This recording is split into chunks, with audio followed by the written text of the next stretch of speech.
Oi pessoal, eu sou a Maria Eduarda e eu vim conversar um pouquinho com vocês a respeito do ensino híbrido e do ensino à distância. Eu acho que esses são assuntos que merecem a nossa reflexão e a nossa discussão, principalmente em momentos como os que a gente vive hoje em dia.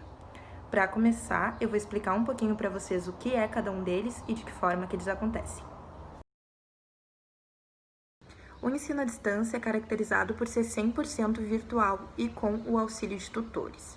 As aulas podem ser ao vivo, mas também podem ser previamente gravadas pelos professores e disponibilizadas para os estudantes. Uma coisa que eu acho super interessante do ensino à distância é a questão da flexibilidade, porque vários dos estudantes trabalham, têm filhos, têm algum compromisso e não têm o tempo que é necessário para o ensino presencial. Portanto, eles optam pelo ensino à distância, já que eles conseguem ter uma maior flexibilidade. Porém, é importante pontuar que essa flexibilidade traz consigo também a necessidade de uma disciplina, porque no momento em que tu não tem os horários certinhos, como acontece no ensino presencial, o estudante precisa se organizar para poder assistir às aulas, ler os textos, fazer as atividades, enfim, estudar. Ele precisa tirar e organizar um tempo para que ele consiga fazer todas as atividades do ensino à distância. Apesar de ter esse ponto muito legal, que é a flexibilidade, é necessário ter essa disciplina.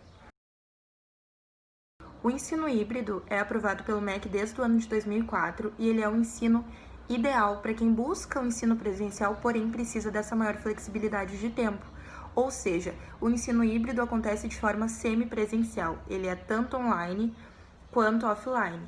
Ou seja, os estudantes vão ter uma maior proximidade tanto com os professores quanto com os colegas, porque em algum momento eles vão se ver presencialmente.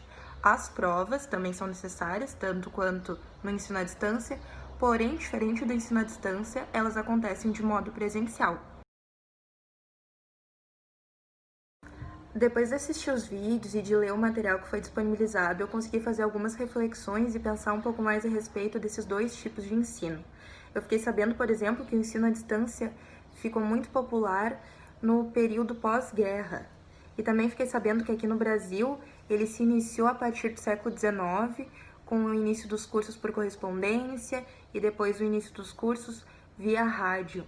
É bem interessante pensar isso, porque a gente consegue perceber a forma com que as tecnologias vão evoluindo. Começou por correspondência, passou para rádio. Eu consigo perceber, eu acho que vocês também conseguem perceber, que a maneira de ensinar e de aprender não é a mesma do século XIX e não é nem a mesma dos anos 80 ou, por exemplo, dos anos 90, que se a gente parar para pensar, foi ontem. Sendo assim, é necessário que a gente, como estudante, como futuros professores, que a gente aprenda a se adequar a essas diferentes tecnologias e que a gente consiga se adequar a esses diferentes modos de ensinar e aprender que vão evoluindo junto com as tecnologias ao longo do tempo. É muito legal também a gente parar para pensar as diversas maneiras que se dá o ensino e a aprendizagem, porque eu posso aprender sozinha, eu posso aprender na sala de aula com o professor, eu posso aprender com algum colega ou algum amigo que tenha mais facilidade, isso é uma coisa que eu faço muito. Eu adoro estudar com algum amigo que saiba um pouquinho mais do que eu, ou que tenha pegado a matéria com mais facilidade.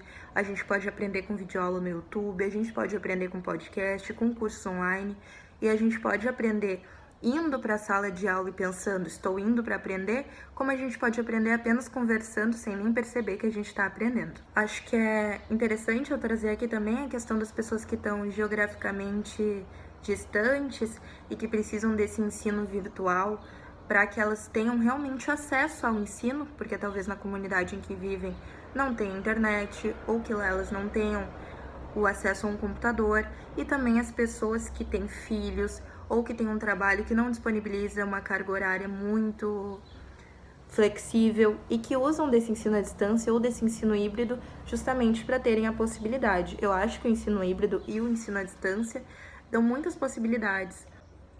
Eu gostei bastante também de saber a respeito dos modelos de rotação e principalmente da ideia de rotação por estações.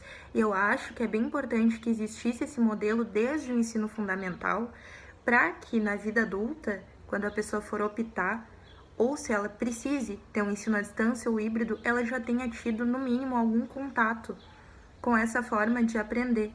Ou então que ela tenha tido contato com o computador ou com a internet, porque como a gente sabe, não são todas as pessoas que têm esse privilégio de ter um computador em casa, de ter um celular, um tablet, de ter acesso à internet, ou até então de alguma vez na vida ter tido contato com essas tecnologias. a sala de aula invertida se aproxima um pouquinho mais do que eu já vivi e eu consigo entender as tecnologias como um instrumento potencializador, agregador, talvez até facilitador da educação. Porém, eu não vou vir aqui dizer para vocês que eu acho que são mil maravilhas ou que eu tô levando isso que a gente tá vivendo 100% de boa. Se eu fosse optar, eu ainda escolheria pelo ensino presencial. Porém, eu consigo ter a noção do quanto é importante que a gente tenha essa possibilidade, porque talvez sem ela a gente nem ia estar tendo a chance de continuar levando os estudos nesse ano que a gente está vivendo. Eu também acho bem legal que a gente tenha uma cadeira que trabalhe isso, principalmente porque vira um ambiente de discussão e de debate para que a gente consiga perceber novas formas de usar esses ensinos, de que maneira eles podem ser melhores aplicados e que a gente possa usar eles no futuro, né? Que de alguma forma eu acho que tudo isso que a gente está vivendo vai refletir no futuro e eu acho bem importante que a gente, como futuros professores, que a gente consiga pensar e que a gente consiga adequar isso de uma forma melhor e de uma forma que agregue e que facilite, assim como eu acredito que são as tecnologias. Por hoje é isso, espero que todo mundo tenha entendido e que tenham gostado. Um beijo, boas aulas, boas atividades no Moodle. Espero que logo a gente possa se ver. Até mais!